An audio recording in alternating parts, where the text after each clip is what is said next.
سلطان محمود غزنوی کا یہ چھوٹا سا سبق آموز واقعہ سنا ہوگا۔ اس سبق آموز واقعہ نے لاکھوں نوجوانوں کی زندگی بدل ڈالی، لاکھوں کروڑوں بھٹکے ہوئے نوجوانوں کو راہ راست پر لگا دیا۔ وہ واقعہ کچھ یوں ہے کہ جب سلطان محمود غزنوی نے ہندوستان کے ہندوؤں پر حملہ کیا تھا، جو مال غنیمت ہاتھ آیا، حملہ کرنے کے بعد، جنگ جیتنے کے بعد جو مال غنیمت ہاتھ آیا، اس مال میں ایک غلام بھی تھا۔ وہ غلام اتنا ذہین تھا، اتنا اچھا تھا، اتنا اچھے اخلاق والا تھا، اس کا اتنا اچھا کردار تھا۔ جوانوں، اچھی سوچ رکھو، سوچ سے الفاظ بنتے ہیں، الفاظ سے اعمال بنتے ہیں، اعمال سے کردار بنتے ہیں، اور کردار سے ہی انسان کی پہچان بنتی ہے، کردار سے ہی انسان کی شخصیت بنتی ہے۔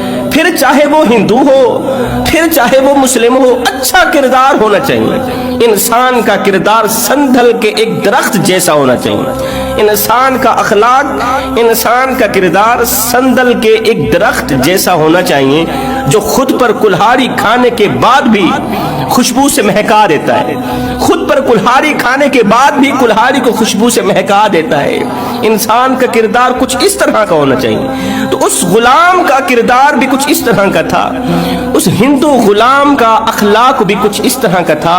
اس کی ذہانت، اس کی عقل مندی سے، اس کی شرافت سے متاثر ہو کر بادشاہ نے اسے بیٹا کہہ کر سردار بنا دیا۔ سلطان محمود نے اس ہندو کو بیٹا کہہ کر سردار بنا دیا۔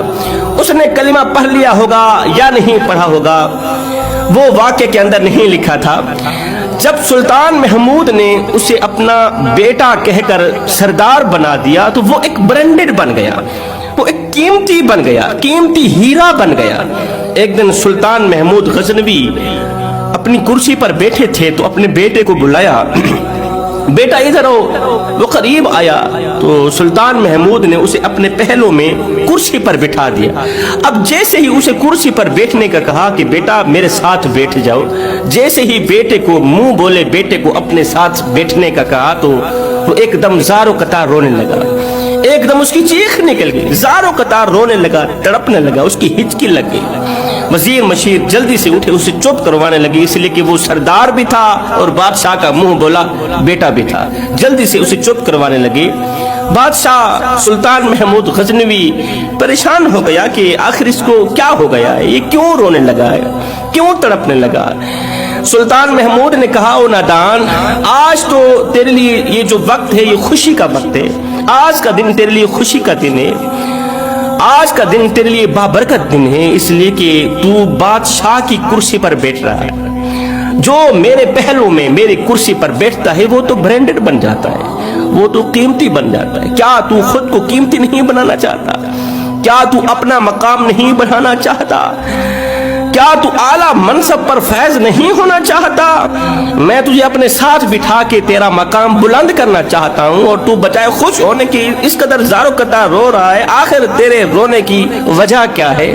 آخر تیرے رونے کی وجہ کیا ہے؟ تو اس غلام نے رونے کی جو وجہ بیان فرمائی۔ آج کل کے مسلمان لوگ غیرت کے کانوں سے سنیں، دل کے کانوں سے سنیں کہ اس ہندو غلام نے رونے کی جو وجہ بیان کی ہے نا، وجہ سن لیں، زندگی میں انقلاب آ جائے گا۔ اس کی رونے کی وجہ تمہاری زندگی میں انقلاب لانے کا ذریعہ بنے گی۔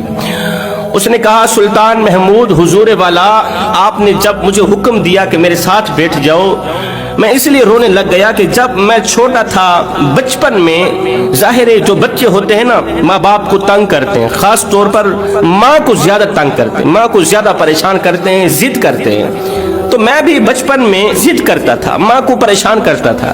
جب ماں کو زیادہ تنگ کرتا تھا نا تو میری ماں مجھے ایک بد دعا دیتی تھی، وہ کہتی تھی کہ تو محمود غزنوی کے ہاتھوں میں گرفتار ہو جائے۔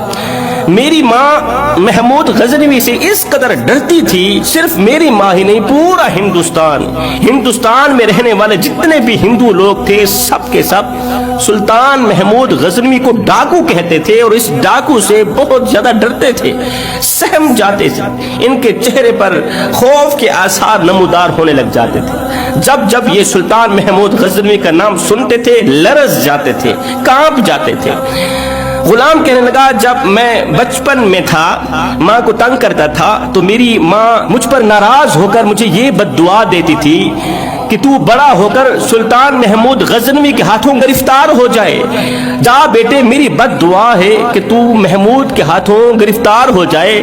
جب میرا باپ یہ سنتا تھا وہ کہتا تھا اوہ اس سے بری بد دعا بھلا اور کون سی ہو سکتی ہے, اس سے بری بد دعا کون سی ہو سکتی ہے.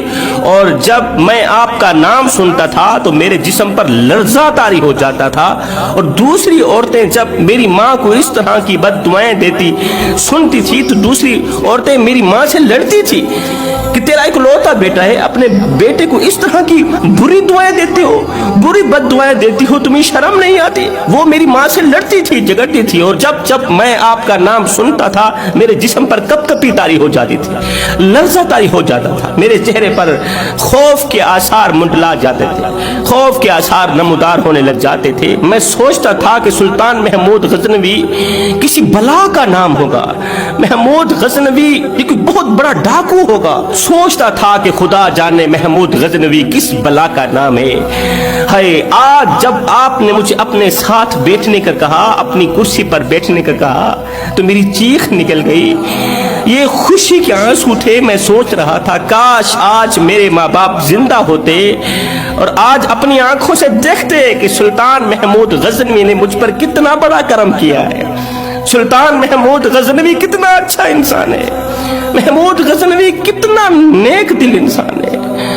محمود غزنوی اچھے اخلاق والوں کو کس قدر پسند کرتا ہے, عمل پسند لوگوں کو کس قدر پسند کرتا ہے کہ منہ بولا بیٹا کہہ کر سردار بنا دیتا ہے. کاش میرے ماں باپ زندہ ہوتے تو آپ جیسے مسلمان کو دیکھتے اور دیکھتے ہی دیکھتے کلمہ پڑھ اٹھتے لا الہ الا اللہ محمد الرسول اللہ. انہوں نے آپ کی صورت تو دیکھی, آپ کی سیرت نہیں دیکھی تھی, آپ کی شکل تو دیکھی تھی, آپ کا نام تو سنا تھا, لیکن نام کے اندر جو سیرت چھپی ہوئی ہے آپ کی وہ نہیں دیکھی تھی.